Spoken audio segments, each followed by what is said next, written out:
Hi, Doug Mealy of Safer Handling. I want to talk to you today about a common question I'm asked, which is how are we supposed to make physical intervention, restraint or positive handling work on people who may be bigger than us and stronger than us, or on children perhaps who are very, very small? Well, the point I want to try and get across today is that there is no such thing as a one-size-fits-all training package. We can't have something that works on somebody who's very, very big working on somebody who's very, very small. So it's important for me on all of my physical skills courses that people go away and they try and adapt what we've shown them. Bigger people, people who are much taller, much stronger, they've got more blood, they've got more oxygen in their lungs, they've got more oxygenated blood in their larger muscles, less cartilage, they can exert more pressure pound for pound. Are we going to be able to match them with strength? Absolutely not. People are restrained day in, day out in prisons, police stations, hospitals. How do smaller police officers gain control of a larger subject? Well, they use risk reduction measures. They use batons.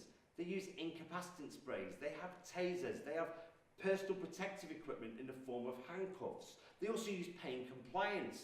Now, we all know that pain compliance isn't illegal or in certain circumstances isn't unlawful to be used with children or vulnerable adults, but should it be a way of course? Should it be an alternative to containing someone, waiting for somebody to calm down?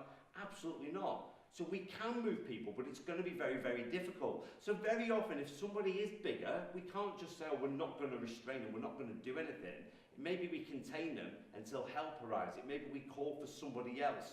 In extreme circumstances, we may need to call the police into a school, hospital or a care home. Now, all these things, they may seem quite extreme, but they're proportionate in the circumstances. So can we gain control of somebody bigger than us and stronger than us? Yes, absolutely, through the use of these measures, through the use of pain compliance. And as we know, in cases of extreme violence, self-defense or defense of others, there is justification for this. But on a day-to-day, with planned work activities, we want to be trying to minimize these activities. So bigger people, stronger people, it may be better to win time to call for help. It may be a case of getting other people there and containing the person whilst that help arrives.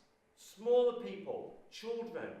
Now, obviously, we can adapt our techniques, so we can say, okay, the hand's meant to go in the small of the back, my hand's as big as their back, so I'll put my hand in the middle of their back. We may say, okay, I'll kneel at the side of the person, I'll kneel at the side of a chair or a cushion or a beanbag, for example, to hold them or restrain them. Your restraint where a hand goes around the wrist might become a palm to calm someone down the side of their arm, but often, same as the case with larger people, it may be better to contain somebody, to give them an area or a timeout room, to withdraw whilst they can comfortably get themselves back to normal, they can calm down. We take things away from them, items they can use as weapons or for self-harm, and then at least without constantly holding them, we avoided that prolonged struggling which can go on whilst somebody's held and they force against being restrained.